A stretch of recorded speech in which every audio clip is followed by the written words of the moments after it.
Alright folks, it's Act 5, the final act, the one that moves, I suppose, the quickest in terms of pace. There's 8 or 9 scenes depending on which volume you have of this, but it moves really quickly, and it starts with that really famous scene, Lady Macbeth sleepwalking. We spoke about it in class a fair amount. The different things that come back there, lots of the language that she uses in this act, in this scene, are kind of directly related to things that she said to her husband earlier, and that of course now being completely turned upon their heads. And of course it's the doctor and the nurse, and you know what's happening to Lady Macbeth. You know, they're observing her. She comes in with a light. Remember, she's now scared of the dark, which of course is again in the same way, and we'll get to the things that she says in a moment. These admissions of guilt, if you like. We'll get to them in a moment. But if we think very quickly about the Thane of Fife had a wife, that little nursery rhyme type thing that we spoke about, and this having a candle because of the dark. That's these things that I mentioned were kind of quite childlike, and that was the very thing that she sort of accused her husband of being earlier on. I think when the ghost entered, that she called him sort of, yeah, these are the things that make children scared, you know. And now of course the kind of tables have turned, and she's kind of like that herself.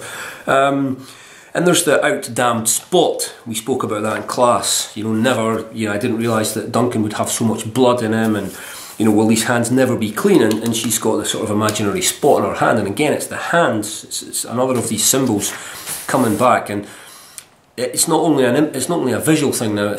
She can also smell it. You know, there's the smell of blood on her hands, and she says all the perfumes of Arabia can't, you know, get rid of the smell. In the same way that Macbeth once said, you know, all great Neptune's oceans won't be able to wash his hands of the guilt and remorse that he feels.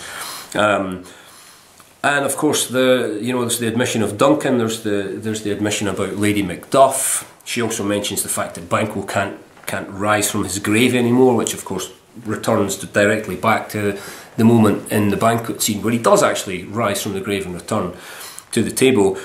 And there's that very kind of philosophical continuation of the idea that she said earlier, you know, what's done is done, and of course now she's saying what's done cannot be undone.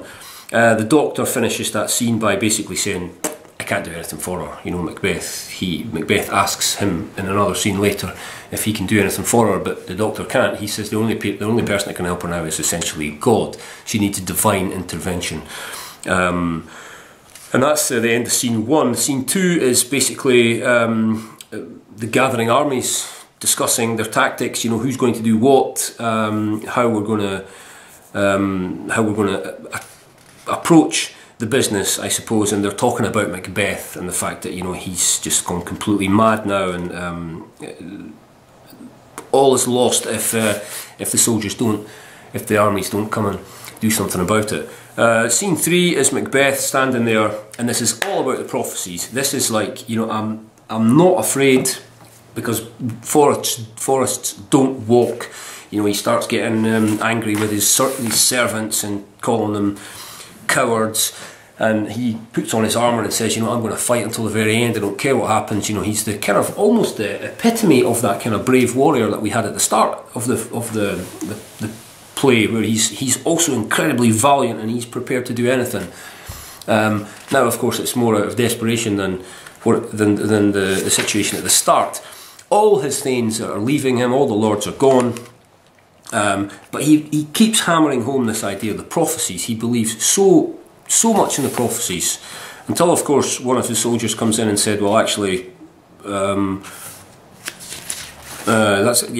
Wood is actually coming. You know, that's I think one of the later scenes, the next scene, scene 4.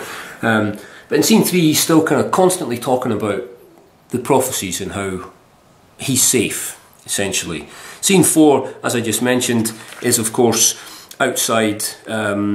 The men are given the orders to cut down branches of trees and hold them in front of themselves as they're marching towards the castle, which is of course Birnam Wood sort of walking, if you like. Scene 5 is the Queen is dead, and it's that speech, she should have died hereafter, and tomorrow and tomorrow and tomorrow, and out brief candle, life is but a walking shadow. It is a tale told by an idiot, full of sound and fury, signifying nothing.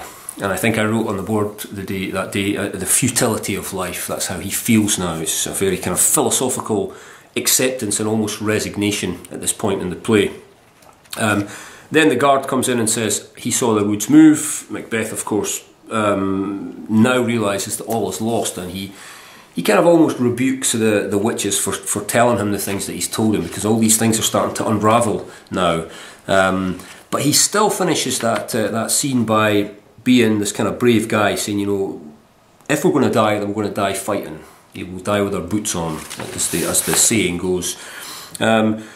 Scene 6. Okay, how are we going to do it? Siward gets the honour of leading the battle, as he is the man who's brought all the soldiers up, so he gets the chance to go in first. Macbeth is waiting, essentially. Siward comes in, they have a bit of a scrap, he kills him, again quoting the prophecies. So, you know, despite the resignation and acceptance in the last speech, he's still kind of clinging to the hope that perhaps those prophecies will save him somehow. Then we get the next scene, scene 8, and that is, of course, the scene where the two men meet. Macduff calls him a hellhound, and Macbeth, of course, says, you know, my soul is too much charged with the blood of thine already, having killed his wife and kids. You know, he kind of doesn't really want to fight. He asks him to back off. And then, of course, he says that he leads a charmed life, and we get the final revelation, if you like, that, of course, there is no such thing as a charmed life, because Macduff had been born of a caesarean section, so therefore he wasn't born a natural birth. He was untimely ripped from his mother's womb, is how the quote goes. So, of course, the game's up for Macbeth. He initially says that he won't fight. Then Macduff says, well, then we'll use you as an example. We'll put you in a cage, in almost like a travelling circus, and let people see you, a specimen of what it is to be a coward and a traitor. And of course Macbeth says, well, hang on, I'm not going to bow to the new king, to young Malcolm, so let's get on with it. Lay on, Macduff, and damned be him that first cries, hold, enough. So they're going to fight until the death. Of course, what happens? Macduff wins, cuts off his head, comes back.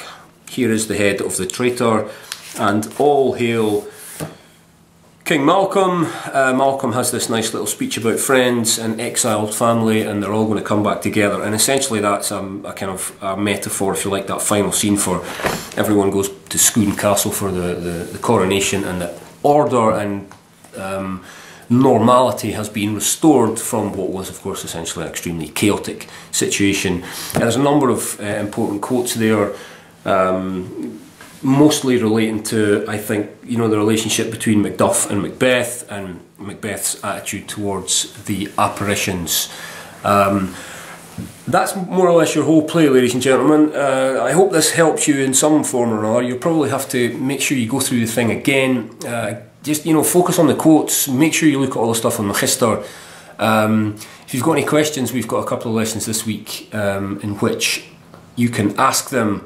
But essentially, if you know how the play, you know, how all the acts kind of follow on from one another, and how they all kind of link together. And, you know, we're not asking for a hugely detailed analysis of this, but you're going to have to know your stuff. So, you know, think about the quotes, think about the symbols, the metaphors, not forgetting the language aspects that I asked you to think about as well, you know, similes and, you know, examples of personification, and be able to identify them. So use your notes, and be sure to ask me any questions if you have them. Okay, good luck.